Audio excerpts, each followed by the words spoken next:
Hello, is this working? Is this working? All sorts of chaos has broken loose. All sorts of chaos has broken loose. Uh, I swear, I pray for the day that I get used to this whole process of coming on YouTube. I get used to this whole process. Okay, audio is decent at least. Audio is coming through, visuals are showing. Yeah, we look good. So we have about 5-ish minutes to green light. Not even 5, let's say 2. So 7-ish minutes, 6-ish minutes to green light. So real quick, let me get into this thing. Aston Martin, Fernando after China was really pissed off with the car, with the setup, and he made a comment that even the chef basically could have a crack at the car and so forth and so forth. So yeah, the problem is Aston Martin are making their own PU, right? And they just don't seem to have the experienced personnel to develop a reliable, powerful power unit. And they're just lagging so far behind.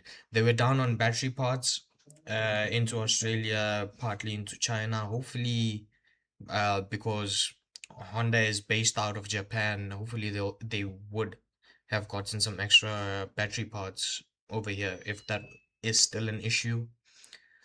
Red Bull, yeah, we are nowhere. We are still nowhere. It's been struggle after struggle after struggle, and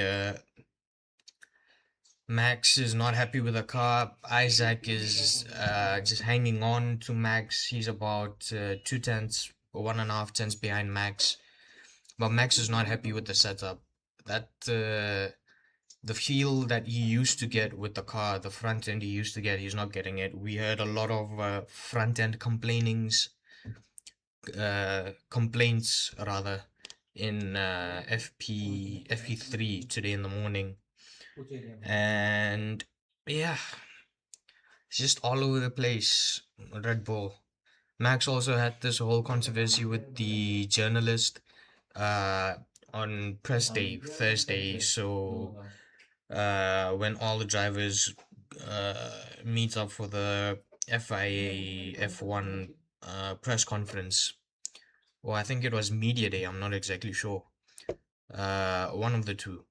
He kicked out a journalist, and since then, uh, Red Bull PR especially have been in overdrive. Not sure if they've put something out, if they've done some consolidation, something. No idea. But yeah, Max is causing chaos. With Max being the topic, Max this week drove a Nissan GT in, I think, one of the speedway circuits. One of those speedway circuits. He was testing the Nissan GT3 car. It was wet from the images, from the clips that I saw. It was drifting and sliding. Just having a good time overall in general, Max. One more thing on Max is last week he did GT3, I want to say GT3 endurance racing, and that kid put it on pole. That kid won the race. Unfortunately, though, he just can't catch a break this season. He ended up being disqualified because the team ended up using, is it more what should I say, more power. I want to say, no, more tire. I'm saying power, more tires than the regulations. No, more tire. I'm saying power, more tires. More tires than the regulations allowed for that category of racing. And he was disqualified from the wins. That kid just needs a break, Max. Uh, what else? What other news do we have? By the way, the broadcast has just started. We are David Croft is just running down the track, the tires. Uh, Another thing, Mercedes, they have some serious questions on them, especially with the customer team of McLaren. Lando in all three practice sessions really struggling with the power unit. The power unit not switching on, not turning over, not exactly sure what's going on. They won't release all these details, of course, but internally there will be a lot of discussions with Toto, especially because Toto is hiding a lot of engine information from McLaren. Andrea Stella made that clear, and that Toto is playing games. And all these games actually started with testing when Toto didn't give the customer teams the full race spec power units. So a whole lot of question marks for McLaren, especially. I'm given to understand that Lando has lost one of his battery packs. You are given an allocation of 3 for the whole season. Lando has lost one in China. Oscar's China battery pack was savable, so he should be okay. That's so basically, if you're able to repair the damaged parts, you should be good, and that is the news from Oscar's side. Lando, though, he's running a battery pack short for the season. Expect a grid penalty later in the season. Also, this whole weekend he's had minimal running this whole weekend. So let's see if they found a setup for the car, if they could transfer some of Oscar's settings to Lando's car, maybe it'll suit him. Let's see. Lando got out in the last 20 odd minutes of FP3. He looked good. He looked like he had some decent pace. Yeah. Otherwise, elsewhere down the pack, Williams look lost. Williams again. The problem is overweight. Car is far overweight.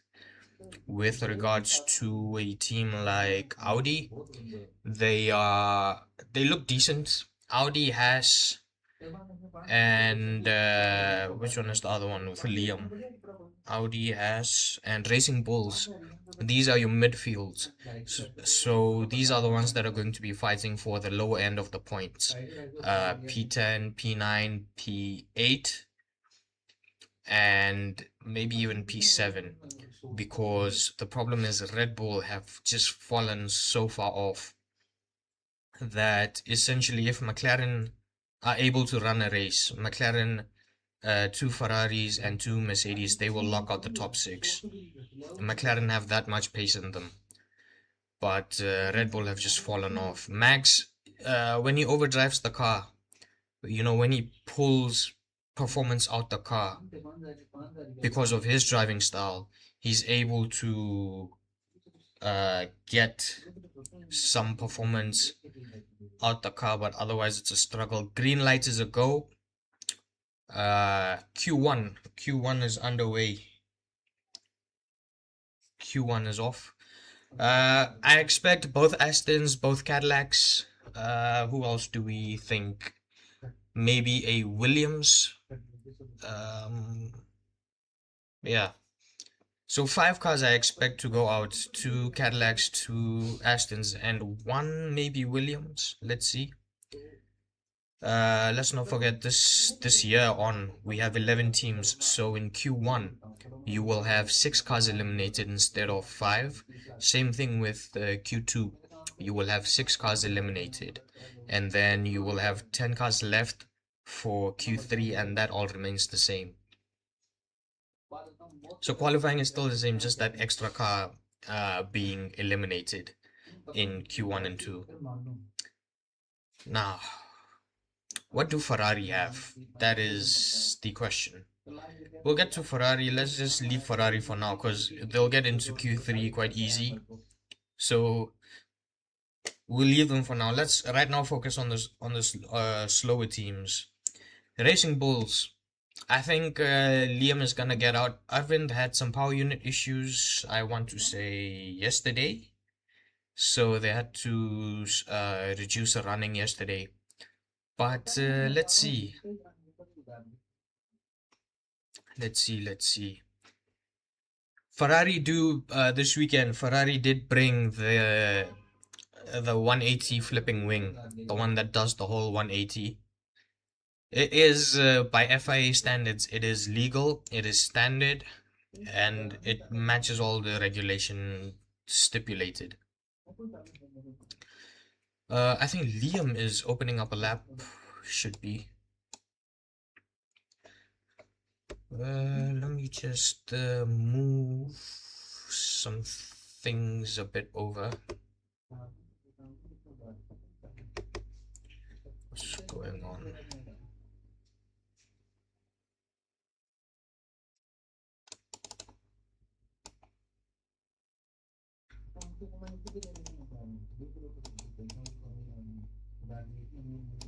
So Liam is on a lap. Liam is coming towards the back part of the lap. He's battling down a spoon curve. There was a timing sector put on him, but it seems he's on a push lap. So abandoned push. He's not on a push lap. He's on a push-ish cool lap. It's not going full tilt. The Bulls, by the way, are running a special livery this weekend. The car looks good. It's a white with a red livery.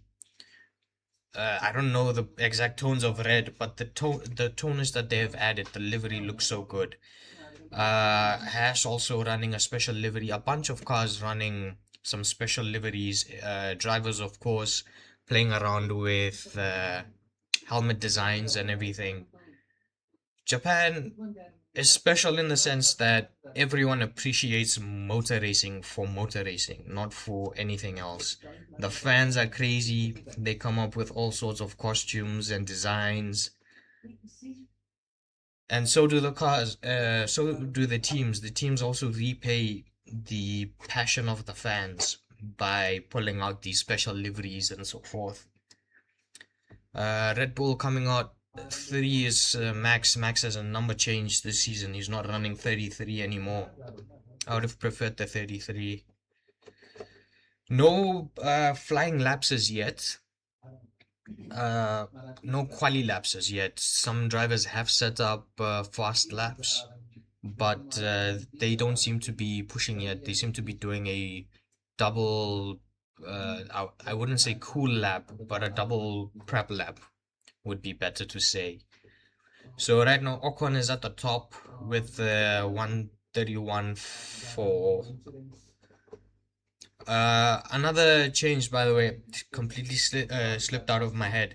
FIA have reduced the energy, is it recharge or energy displacement, from 9 megajoules to 8 megajoules. They have listened to the drivers and they've decided to, for quali at least, to keep it a more driver defiant, driver reliant spec, in the sense that you're no longer just lifting and coasting and recharging your batteries all over. We did have a situation in FP3 where the timings were similar to last year's timings, but drivers were still having to lift and coast because they wanted to recharge battery. They lifted around 130 hour. They lifted around around spoon curve. These ones normally you're not fully planted, especially around spoon curve. You're not fully planted, but you're still on power, and you're forcing the tire to go against the grain to get that rotation in. Oscar's on a lap. He's just finishing his lap. He's put in a purple sector 2. He puts up a 134, a second clear of Esteban Ocon. Next across the line is Lando. Lando goes 2 tenths behind Oscar. About 2.5 tenths behind Oscar. Hamilton is on a lap. Leclerc gets a purple sector 1 on Oscar. Hamilton coming through the final chicane. He has had previous poles in Japan. He goes under 2 tenths to Oscar. Goes faster than Lando, under 2 tenths to Oscar. Charles is on a lap. He's pushing Charles. Charles goes quickest. He goes quickest. I was just waiting for him to